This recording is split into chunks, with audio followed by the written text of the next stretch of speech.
Assalamualaikum warahmatullahi wabarakatuh.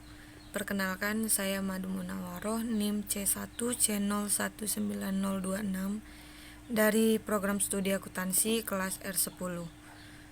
Baiklah, di sini saya akan menjelaskan tentang konsep keperilakuan dari psikologi dan psikologi sosial yang merupakan sub materi dari mata kuliah akuntansi keperilakuan. Pembahasan pokok utamanya yaitu ada dua. Pertama, konsep keperilakuan dari psikologi dan psikologi sosial. Yang kedua, perspektif berdasarkan perilaku manusia, psikologi sosiologi, dan psikologi sosial.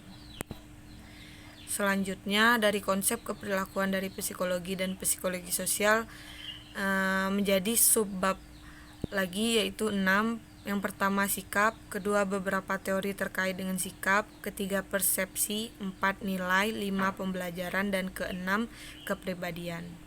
Selanjutnya, yang pertama, sikap.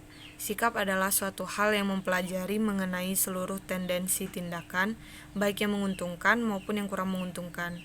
Tujuan manusia, objek, gagasan, atau situasi. Ketiga komponen sikap yaitu pengertian, pengaruh, dan perilaku. Komponen sikap, fungsi sikap, sikap dan konsistensi, formasi sikap dan perubahan.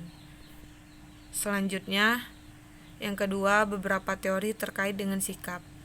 Pertama, teori perubahan sikap. Teori perubahan sikap adalah dapat membantu untuk memprediksikan pendekatan yang paling efektif. Sikap mungkin dapat berubah sebagai hasil pendekatan dan keadaan.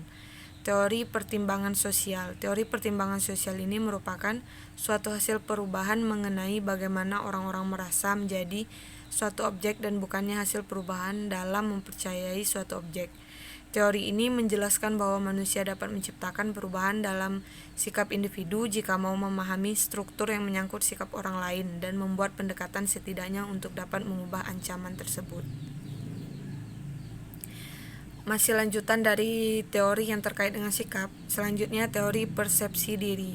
Teori persepsi diri menganggap bahwa orang-orang mengembangkan sikap berdasarkan bagaimana mereka mengamati dan menginterpretasikan perilaku mereka sendiri. Teori ini mengusulkan fakta bahwa sikap tidak menentukan perilaku, tetapi sikap itu dibentuk setelah perilaku terjadi guna menawarkan sikap yang konsisten dengan perilaku.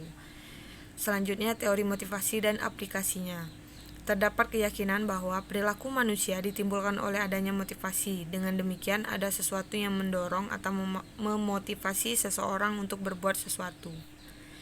Selanjutnya, teori tentang konsistensi dan teori perselisihan, teori disonansi kognitif, teori motivasi awal, teori kebutuhan dan kepuasan, teori prestasi, teori motivasi, teori ERG, teori keadilan, dan teori harapan, serta lebih banyak lagi teori tentang terkait dengan sikap.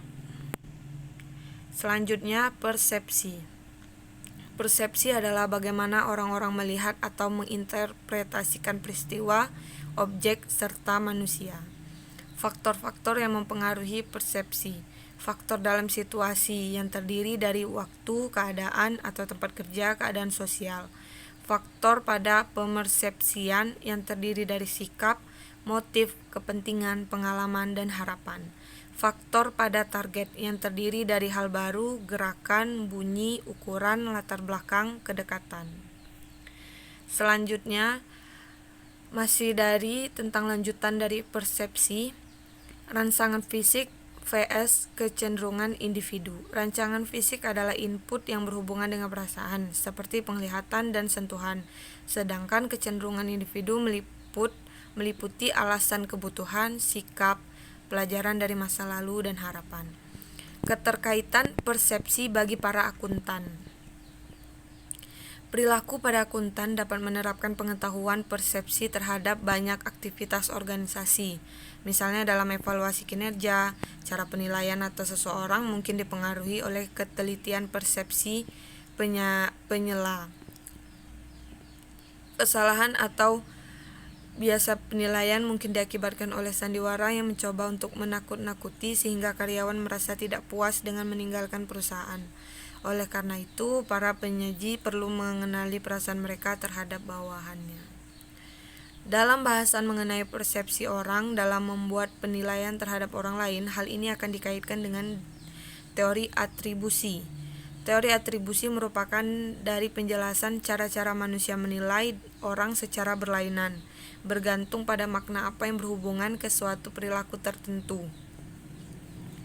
Pada dasarnya, teori ini menyarankan bahwa jika seseorang mengamati perilaku seseorang individu, orang tersebut berusaha menentukan apakah perilaku ini disebabkan oleh faktor internal atau faktor eksternal. Selanjutnya, nilai.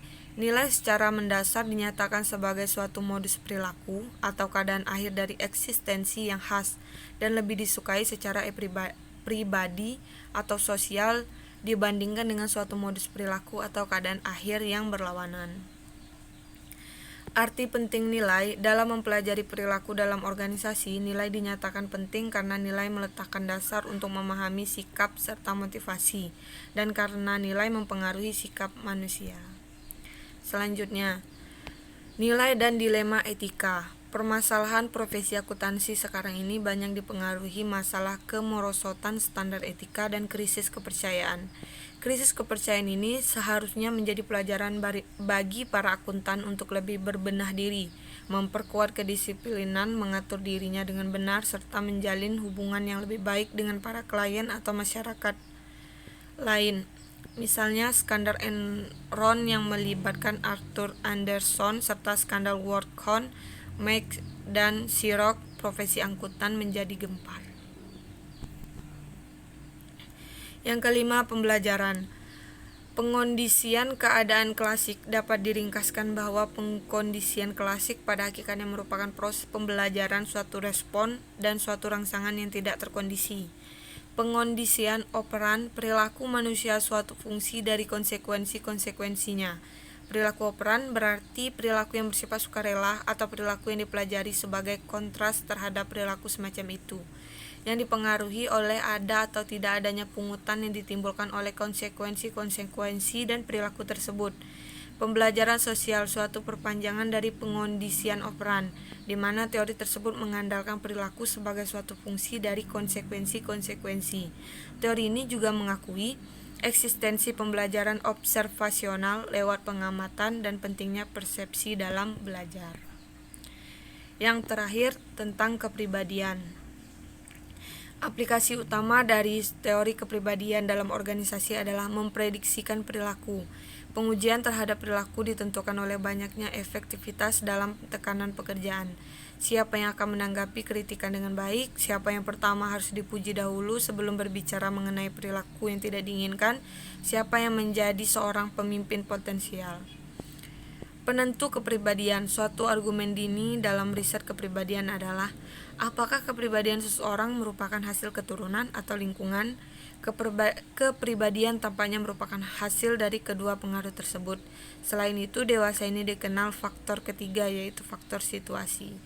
Jadi yang menentukan dari penentuan kepribadian yaitu pertama keturunan, yang kedua lingkungan, yang ketiga situasi.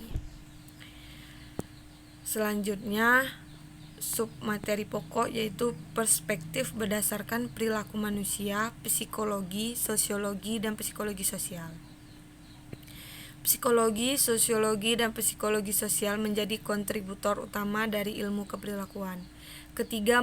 Ketiganya melakukan pencarian untuk menguraikan dan menjelaskan perilaku manusia. Walaupun secara keseluruhan mereka memiliki perspektif yang berbeda mengenai kondisi manusia psikologi, terutama merasa tertarik dengan bagaimana cara seorang individu bertindak.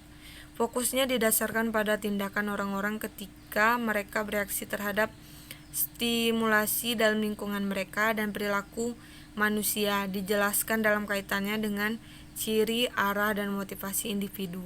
Di pihak lain, sosiologi dan psikologi sosial memusatkan perhatian mereka pada perilaku kelompok sosial. Penelitian keduanya adalah pada interaksi antara orang-orang dan bukan pada rangsangan fisik.